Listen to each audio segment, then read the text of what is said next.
Boss മലയാളത്തിന്റെ ചരിത്രത്തിൽ ആദ്യമായിട്ട് ഒരു കോമണർ വന്നു നിന്നിട്ട് സെലിബ്രിറ്റികളെ വെള്ളം കുടിപ്പിക്കുന്ന കാഴ്ചയാണ് ലൈവിനകത്ത് നമ്മൾ കണ്ടുകൊണ്ടിരിക്കുന്നത്. ഉച്ചക്കത്തെ ആ ഒരു ഡൈനിങ് റൂം വഴക്കിന്റെ ആ ഒരു ബാക്കിയായിരുന്നു ഇപ്പോൾ ലൈവിനകത്ത് നടന്നുകൊണ്ടിരിക്കുന്നത്. ശരിക്കും സെലിബ്രിറ്റീസിനെ എല്ലാവരെയും നിർത്തി വെള്ളം കുടിപ്പിച്ചുകൊണ്ട് നിൽക്കുന്ന ഒരു കോമണർ. ഇത് ആദ്യമായിട്ടാണ് ബിഗ് ബോസ് മലയാളത്തിൽ ഇങ്ങനെ ഒരു കാഴ്ച. ശരിക്കും അക്പാനിഷറത്തിന്റെയും അക്ബറിന്റെയും സരികയുടെയും അവരുടെ എല്ലാവരുടെയും ആര്യന്റെയും ജിസേലിന്റെയും ഷാനവാസിന്റെയും എല്ലാവരുടെയും കോണ്ടന്റ് എന്ന് പറഞ്ഞു കഴിഞ്ഞാൽ അനീഷാണ്.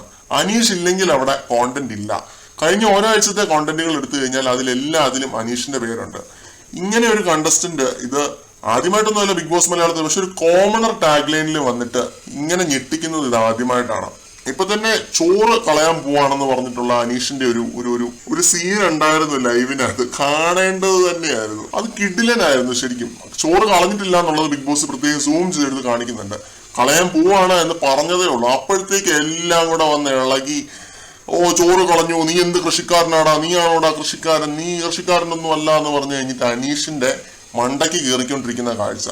എന്നിട്ട് അനീഷ് കിച്ചണിൽ നിന്ന് ഇറങ്ങുന്നുണ്ട്. നിങ്ങൾ എല്ലാവരും ഇവിടെ നിന്ന് ഇറങ്ങിക്കോണം, നിങ്ങൾ ഇറങ്ങാതെ ഞാനിവിടെ പാചകം ചെയ്യില്ല എന്നൊക്കെ പറഞ്ഞ് അവിടെ പോയിരുന്ന് പിണങ്ങി ഇരിക്കുവാണ് ഇപ്പൊ നിലവിൽ അനീഷ്. എല്ലാവരും പോയി മാപ്പ് പറഞ്ഞാൽ മാത്രമേ തിരിച്ച് കിച്ചൺ ഡ്യൂട്ടി ചെയ്യുള്ളൂ എന്നാണ് അനീഷ് പറയുന്നത്. അതാരും തന്നെ പറയാനും തയ്യാറാകുന്നില്ല. അപ്പോൾ അനീഷ് അങ്ങനെ ഇരിക്കുവാണ് ലൈവിനകത്ത്. അപ്പാനിഷത്തൊക്കെ മാക്സിമം പ്രൊവോക്ക് ചെയ്യാൻ ശ്രമിക്കുന്നുണ്ട്. നിനക്ക് എന്നെ തല്ലാൻ തോന്നുന്നുണ്ടോടാ, തല്ലടാ, ദേഷ്യം വരുന്നുണ്ടോടാ, നിനക്ക് തല്ലടാ എന്നൊക്കെ പറഞ്ഞിട്ടാണ് പ്രൊവോക്ക് ചെയ്യാൻ ശ്രമിക്കുന്നത്. പക്ഷെ അനീഷ് പ്രൊവോക്ക് ആവുന്നൊന്നുമില്ല. അവിടെ ഇരിക്കുവാണ്, സ്റ്റില്ലായിട്ടങ്ങ് ഇരിക്കുവാണ്. ഒറ്റയ്ക്ക് കുക്ക് ചെയ്യണം എന്നാണ് പറയുന്നത്. എന്തായാലും ഒരു കോമണർ എന്ന നിലയ്ക്ക് ഈ പുള്ളി ശരിക്കും സ്ക്രീൻ സ്പേസ് ഇങ്ങനെ തട്ടിപ്പറച്ചെടുത്ത് ഇങ്ങനെ മുന്നോട്ട് പോയിക്കൊണ്ടിരിക്കുകയാണ്. എവിടം വരെ പുള്ളിയുടെ ഗെയിം പോകുമെന്നൊന്നും അറിയില്ല. പക്ഷെ ഒരു കോമണർ എന്ന നിലയ്ക്ക് ഇത്രയധികം ഇമ്പാക്ട് ഉണ്ടാക്കിയ മറ്റൊരു കണ്ടസ്റ്റന്റ് ഒരു സീസണിലും ഉണ്ടായിട്ടില്ല എന്നുള്ളതാണ് എനിക്ക് തോന്നുന്നത്.